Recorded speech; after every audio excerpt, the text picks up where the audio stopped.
जय जोहार, जय हिंद। 100 डेज सीजीपीएससी चैलेंज में आपका स्वागत है। आज है 52 डेज और हम कर रहे थे ज्योग्राफी। और ज्योग्राफी में सबसे इम्पोर्टेंट एक पार्ट होता है, वो है एग्रीकल्चर। एग्रीकल्चर आधा ज्योग्राफी में भी आता है और कुछ आपका इकोनॉमी में भी आ जाता है। तो इंटरेक्शन पॉइंट है, लेकिन ज्योग्राफी में हम जो बेसिक फीचर के साथ हम लोग एग्रीकल्चर पढ़ेंगे। और कृषि के बारे में अगर बताया जाए तो भारत की अर्थव्यवस्था की रीढ़ की हड्डी है। क्यों रीढ़ की हड्डी है? हमें पता चल गया कोविड में जब दुनिया बंद हो गई तो लोग फिर से कृषि में पहुंचे और एक तरह से उनको कुशन का मटेरियल मिला, मतलब वो एक तरीके से फिर से इंगेज हुए।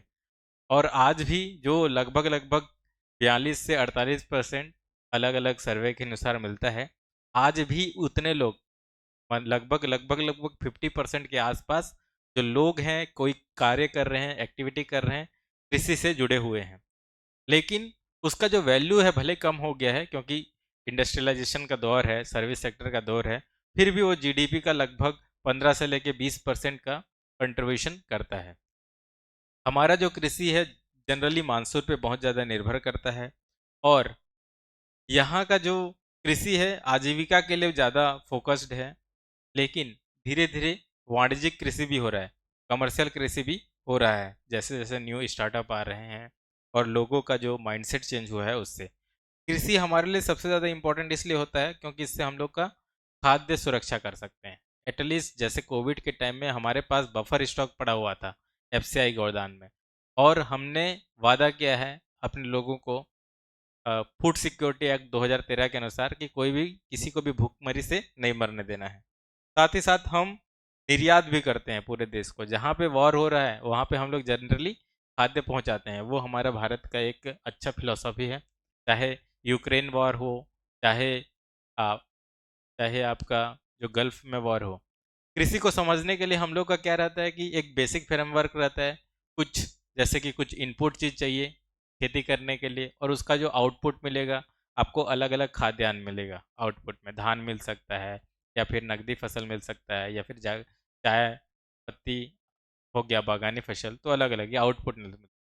लेकिन कृषि करने के लिए आपको एक इनपुट कुछ चाहिए। तो सबसे पहले आपको क्या चाहिए? भूमि चाहिए जहाँ पे आप कृषि करेंगे। उसके बाद आपको श्रम करना पड़ेगा, बीज चाहिए, सिंचाई का के लिए पानी चाहिए, उर्वरक चाहिए, और खेती को करने के लिए भी आपको ऋण चाहिए, पैसे की जरूरत हो सकता है। ठीक। उसमें कुछ प्रक्रिया होती है, दूसरे फेज में हम लोग पढ़ते हैं जब कृषि करते हैं। तो एक फसल चक्र है। फसल चक्र है, अलग अलग फसल हम लोग उगा सकते हैं, और प्रक्रिया भी होती है कृषि में कि रोपाई करेंगे, धान बिछेंगे, फिर रोपाई करेंगे, फिर पानी रहेगा, उसको ब्यासी मारते हैं, उसके बाद आपका क्या है कि कटाई करते हैं। तो और उसमें भी अलग अलग टाइप के रोटेशन करते हैं, क्योंकि उर्वरक जो क्षमता होती है उसकी प्रोडक्शन कम हो जाती है, तो फसल को रोटेट भी करते हैं, और नए नए पद्धति भी आते जा रहा है, तो वो प्रोसेस के पार्ट के अंदर आ जाएगी। और अंत में हम लोग को खाद्यान्न में आउटपुट मिल जाएगा।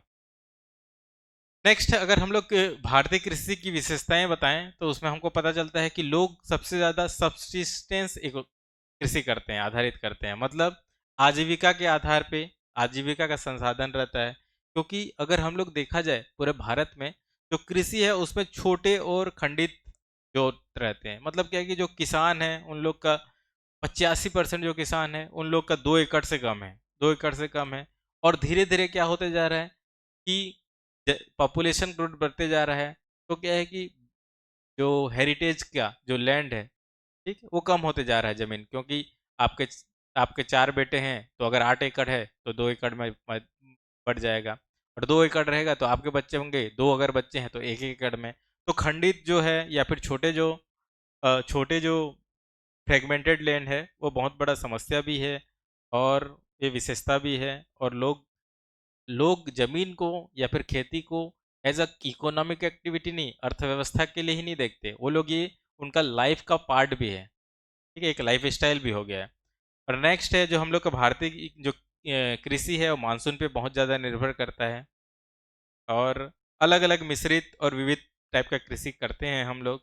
ओनली खेती के साथ साथ कुछ एडिशनल हम लोग अ, बोते हैं। और वैश्विक स्तर पे देखा जाए तो उत्पादकता कम है, जो पर हेक्टेयर जो जितना निकलना चाहिए वो कम है। वैश्विक स्तर पे क्या है कि बहुत सारे कंट्री ने कमर्शियल और मैकेनाइज कृषि करना शुरू कर दिए हैं। जैसे कि चाइना में हमसे कम जमीन है, लेकिन वहाँ पे उत्पादन जो पर हेक्टेयर है बहुत ज़्यादा होता है। हमें भी करना पड़ेगा। नेक्स्ट, जब हम लोग फसल देखते हैं तो फसल अलग अलग टाइम में जो फसल बोते हैं उसका नाम है। जैसे कि जून से लेके अक्टूबर में मानसून के टाइम में जो हम लोग फसल बोते हैं उसको खरीफ सीजन बोलते हैं, जिसमें धान, मक्का, कपास और जूट आते हैं। क्योंकि ये बेसिकली जितना भी जो फसल है वो आपके टेम्परेचर और प्रेशर पर निर्धारित करता है, कितना टेम्परेचर है और प्रेशर, उनका जलवायु जो जो जोग्राफिकल फीचर के ऊपर डिपेंड करता है। दूसरा, जो अक्टूबर से लेके मार्च जो ठंड के मौसम में जो जो फसल उगाते हैं उसको रबी फसल बोलते हैं, जिसमें गेहूं, जौ, सरसों, चना आता है। और जो गर्मी के टाइम में अप्रैल जून के टाइम में जो फसल उगाते हैं उसको जायद बोलते हैं, जिसमें तरबूज, खीरा आते हैं।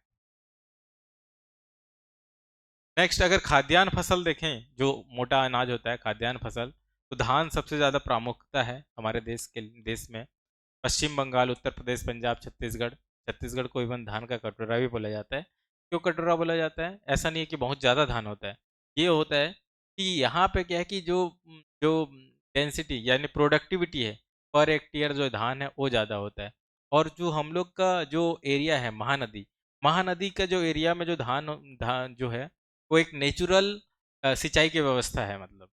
तो इसलिए यहाँ पे धान अच्छा होता है और धान का कटोरा भी बोला जाता है, प्रोडक्टिविटी ज़्यादा है। दूसरा क्या है? गेहूँ। गेहूँ कहाँ पे ज़्यादा होता है? पंजाब, हरियाणा, उत्तर प्रदेश, मध्य प्रदेश में होता है। उसके लिए गेहूँ के लिए क्या है कि थोड़ा ठंड का मौसम चाहिए रहता है, पानी कम चाहिए रहता है। नेक्स्ट है मक्का। मक्का कहाँ पे? कर्नाटका, बिहार, मध्य प्रदेश। कुछ मोटा अनाज होते हैं जैसे ज्वार, बाजरा हो गया, रागी हो गया। महाराष्ट्र, राजस्थान, कर्नाटका, थोड़ा जहाँ पे पानी कम मिलता है वहाँ पे करते हैं। दलहन के किसान हैं। दलहन जो पल्स बहुत ज़्यादा इम्पोर्टेंट हो गया है हमारे देश में। दुनिया का सबसे बड़ा उत्पादक भी है, दुनिया का सबसे बड़ा उपभोक्ता भी है, और हम लोग निर्यात भी करते हैं। ठीक है, तो भारत क्या है कि सबसे बड़ा, क्योंकि हम लोग में जो चावल के साथ दाल खाते ही खाते हैं, तो हम लोग दलहन बहुत ज़्यादा निर्यात भी करते हैं। तो चना हो गया, अरहर हो गया, मसूर हो गया, उड़द हो गया, मूंग होगा। ठीक, ये दलहन के हो गए, टाइप हो गए। साथ ही मध्य प्रदेश, महाराष्ट्र, राजस्थान एक प्रमुख उत्पादक राज्य है। इसमें पानी कम पड़ता है। इसमें पोषण के लिए भी बहुत महत्वपूर्ण है, क्योंकि ये प्रोटीन का स्रोत है। अगला अगर देखा जाए तो तिलहन फसल होती है, जिसमें तेल निकलता है। जिसमें मूंगफली हो गया, जिसमें गुजरात सबसे ज़्यादा यहाँ पर उत्पादन होता है। सरसों राजस्थान होता है उत्पादन। सोयाबीन जहाँ पे मध्य प्रदेश ज़्यादा उत्पादन करता है। सूरजमुखी या फिर तिल कर्नाटका। तो ये क्या है कि तिलहन है, इसमें तेल निकलते हैं, ऐसे फसल। अन्य नगदी फसलें जो हैं, जो कमर्शियल क्रॉप में आप देखेंगे, गन्ना गन्ना बहुत ज़्यादा कमर्शियल क्रॉप में है। गन्ना का प्रॉब्लम भी है क्योंकि बहुत ज़्यादा पानी लेता है, और ये महाराष्ट्र, उत्तर प्रदेश में सबसे ज़्यादा होता है। कपास है, गुजरात में ज़्यादा होता है। जूट है, जूट पश्चिम बंगाल में, जूट के बहुत ज़्यादा मिल थे, लेकिन वो अभी मिल जो है ढाका पश्चिम बंगाल में हो गया है। चाय चाय चाय के लिए जो असम बहुत ज़्यादा फेमस है, दार्जिलिंग टी। ठीक, कॉफ़ी कॉफ़ी के लिए कर्नाटका। तो ठीक, आंध्र प्रदेश में भी अराकू वैली में मिल जाएगा। रबर रबर के लिए केरला, त्रिपुरा इंपॉर्टेंट जगह है जहाँ पे नकदी फसल मिलते हैं। तो आपको पता रहना चाहिए कौन से राज्य में कौन सा फसल है। नेक्स्ट जो है हार्टिकल्चर या फिर बागानी, बहुत ज़्यादा इम्पोर्टेंट होते जा रहा है। ये क्या है कि जैसे कि हम लोग को फार्म का जो आय है दुगना करना है, तो बागानी फसल का बहुत ज़्यादा इम्पोर्टेंट हो जाता है। फल में देखेंगे तो दुनिया का सबसे बड़ा एक्सपोर्टर में से है। आम हो गया, केला हो गया, सेब, संतरा। हम लोग सब्जियों में भी लगभग नंबर 1 2 में है। ठीक, आलू, प्याज, टमाटर जितने भी हैं हम लोग हैं। फूल हो गया, जिसमें गुलाब, चमेली, गेंदा, अलग अलग फूल जो डेकोरेशन के लिए काम आते हैं। मसाले मसाले तो जानते ही हैं, ऑल टाइम फेवरेट, बट सबसे एंशियंट टाइम से हम लोग का मसाला फेमस है। इलायची, काली मिर्च, लौंग। ठीक, और हम लोग का केरला उसके लिए बहुत ज़्यादा फेमस है। आपको पता रहना चाहिए कौन सा स्टेट है। अगर उत्पादन और विवरण देखा जाए तो ये आपको पता रहना चाहिए कौन सा जगह पे सबसे ज़्यादा उत्पादन होता है, कहाँ पे भेजते हैं। तो ये एक निर्यात में भी अगर देखा जाए तो हम लोग का बासमती राइस बहुत फेमस है। अब खेती करने के लिए आपको पानी चाहिए, पानी के लिए आपको बनाना पड़ेगा सिंचाई। ठीक है, नहर बनाना पड़ेगा। तो अलग अलग जगह पे, जैसे पंजाब में नहर के थ्रू बहुत ज़्यादा सिंचाई होता है, कुआं या नलकूप के थ्रू जो गंगा यमुना मैदान में कर सकते हैं, क्योंकि जो वाटर लेवल कम जगह पे मिल जाता है। दक्षिण भारत में क्या है कि पानी रहता नहीं है, सूख जाता है नदियाँ, तो वहाँ पे टैंक के थ्रू सिंचाई करते हैं। लेकिन आजकल आधुनिक तरीके से हम लोग पानी को बचाना है, तो उसके लिए ड्रिप इरिगेशन या फिर स्प्रिंकलर के थ्रू हम लोग सिंचाई कर रहे हैं। और सिंचाई करने के लिए आपको बांध बनाना पड़ता है, जैसे कि भाखड़ा नंगल डैम हो गया, हीराकुंड डैम, नागार्जुन सागर डैम है। तो कौन कौन से जगह पे डैम बहुत ज़्यादा इंपॉर्टेंट है। सिंचाई का महत्व क्योंकि मानसून पे निर्भर कम करना है, फिर बहुत। और अगर सिंचाई का साधन है आपके पास, तो एक 3 फसल उगा सकते हो, ठीक है, अलग अलग फसल बहुफसल उगा सकते हो। और हरित क्रांति से जब हुआ, और हरित क्रांति में हम लोगों को क्या पता चला, हाई यील्ड वेराइटी सीड अगर आपके पास है, तो अगर पानी अच्छे से मिल जाए तो वहाँ पे प्रोडक्शन बहुत ज़्यादा अच्छे से हो जाता है। और जब इंदिरा गांधी केनाल योजना बनाया गया, जो वेस्टर्न जो जो पंजाब हरियाणा से लेकर राजस्थान पे और वेस्टर्न यूपी पे, तो उसके बाद क्या होता है कि वहाँ पे एक तरह से क्रांति होती है। और ये जो सिंचाई का महत्व दूसरा भी है कि जगह पे सूखा हो रहा है तो वहाँ पे कम कर सकते हैं। कृषि का आधुनिकीकरण बहुत जरूरी है, क्योंकि वेस्टर्न कंट्री ने मशीन का यूज़ करना शुरू कर दिया। उसके बाद जो बीज है, वो बीज में भी क्या है कि हाइब्रिड हाइब्रिड बीज आ गया। तो इसमें हरित क्रांति में हम लोग का जो भारत में जो होता है, जो जो एम एस स्वामीनाथन जी इनका नेतृत्व करते हैं, और हाई यील्ड वैरायटी सीड उपलब्ध कराते हैं, उर्वरक और सिंचाई। इसके कारण क्या है कि प्रोडक्टिविटी 5x बढ़ जाता है। और आज हम लोग वो जो इनिशिएटिव है, उसके कारण आज हम लोग सेल्फ सफिशिएंट है फूड में। अलग अलग दूसरा श्वेत की क्रांति भी हुई है, दूध का प्रोडक्शन बना है। मछली के लिए नीली क्रांति जो कर रहे हैं। और अभी प्रोसेसिंग, अभी जो फार्मिंग है, प्रिसीजन फार्मिंग, जो आईटीसी एआई ड्रोन के, यानी कि तकनीकी के थ्रू हम लोग फार्मिंग को और आधुनिक बना सकते हैं और बना रहे हैं। नेक्स्ट अगर हम लोग देखे जाएं, तो कृषि में समस्या क्या है, सबसे बड़ा समस्या तो छोटे और खंडित खेत हैं, ठीक है, सबसे बड़ा समस्या है। क्योंकि अगर हम लोग देखें तो 80-85% जो आपका जो खेत है वो क्या है, 2 एकड़ से भी कम है, तो फ्रेगमेंटेड है, तो उसमें बहुत ज़्यादा फसल क्या कमर्शियलाइजेशन नहीं कर सकते। दूसरा, मानसून पे निर्भर है, लगभग 50 से 60% हम लोग का जो पानी आ रहा है मानसून के ऊपर निर्भर है। तीसरा, जो हम लोग का जो उत्पादन है, प्रोडक्टिविटी भी बहुत कम है। और अभी जिस हिसाब से हम लोग का जो फार्मर जो किसान है, वो उतना पैसा खर्चा नहीं करता मैकेनाइजेशन में, मैकेनाइजेशन की कमी है। और इसके कारण क्या हो गया है, किसी में दूसरा भी कुछ जगह पे ग्रीन रिवॉल्यूशन हुआ है, जैसे कि वेस्टर्न यूपी और पंजाब वाला रीजन पे, तो वहाँ के किसान बहुत ज़्यादा अच्छे हो गए हैं।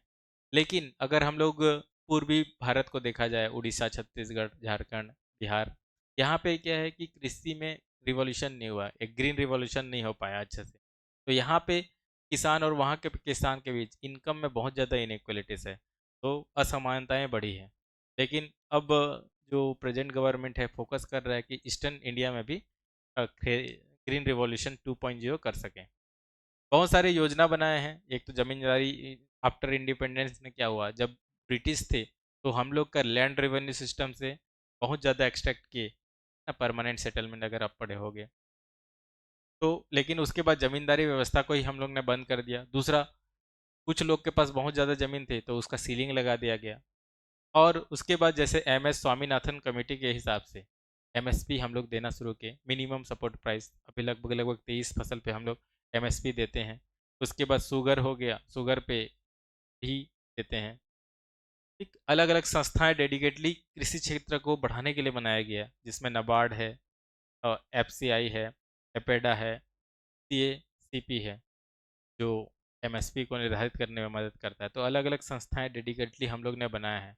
और हम लोग फिर से हम लोग ने अपने इकोनॉमी के लिए प्रायोरिटी दे रहे हैं एग्रीकल्चर सेक्टर। बहुत सारे जो क्रेडिट की कमी थी, और एक तरह से इनकम्स को सपोर्ट करने के लिए और रिस्क को मिटिगेट करने के लिए प्रधानमंत्री किसान योजना स्टार्ट किया गया है, जिसमें हर साल 6,000 रुपये देता है अलग अलग राज्यों में। जैसे कालिया स्कीम उड़ीसा में है, रायत बंधु तेलंगाना में है। उसके बाद किसान क्रेडिट कार्ड की भी फैसिलिटी दी गई है।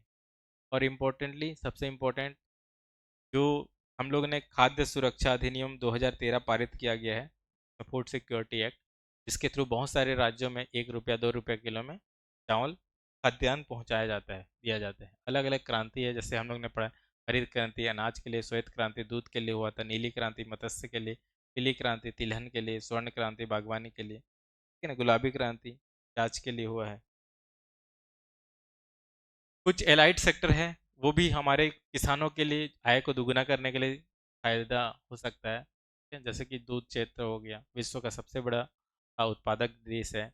अमूल आप जानते होंगे, ये एक तरह से कोऑपरेटिव है और 2002 के बाद से नंबर 1 है, तो अभी तक है।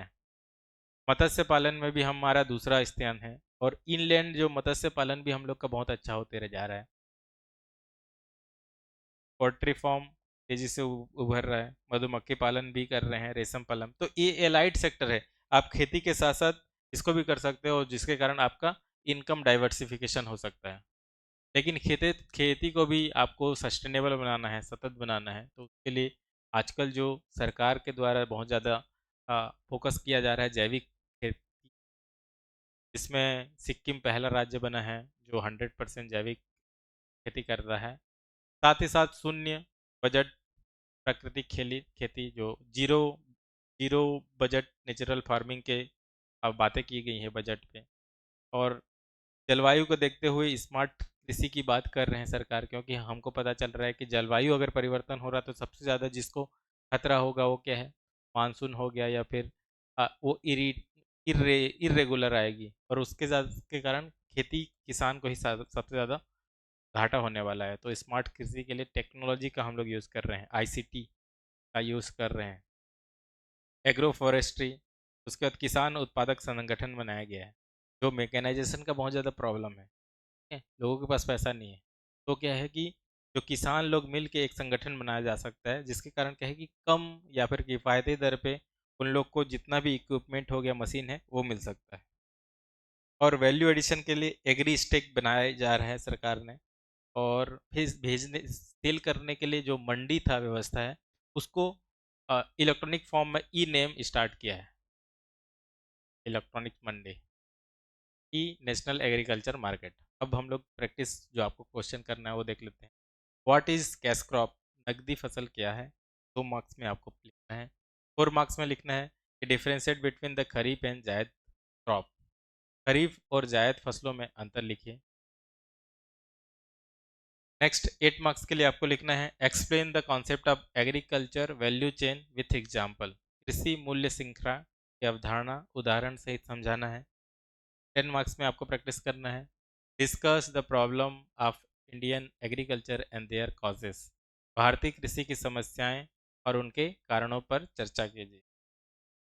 नेक्स्ट 15 नंबर के लिए आपको प्रैक्टिस करना है evaluate the significance of allied sector, dairy fishery poultry in Indian agriculture, भारतीय कृषि में सहायक क्षेत्र जैसे दूध मत्स्य पोल्ट्री का महत्व स्पष्ट कीजिए। या तो फिर आप लिख सकते हैं discuss the major agriculture revolution in India and evaluate their long term impact, भारत में प्रमुख कृषि कृषि क्रांतियों पर चर्चा कीजिए और उनके दीर्घकालीन प्रभाव का मूल्यांकन कीजिए। आप लिख सकते हैं और डायरेक्टली हमें सेंड कर सकते हैं युवा चैलेंज या फिर युवा रैपो टेलीग्राम पे। साथ ही साथ ऐप के माध्यम से भी आप हमसे जुड़ सकते हैं, और कोई भी क्वेरी हो आप पूछ सकते हो युवा रायपुर इंक्वायरी फॉर्म से। थैंक यू, जय हिंद।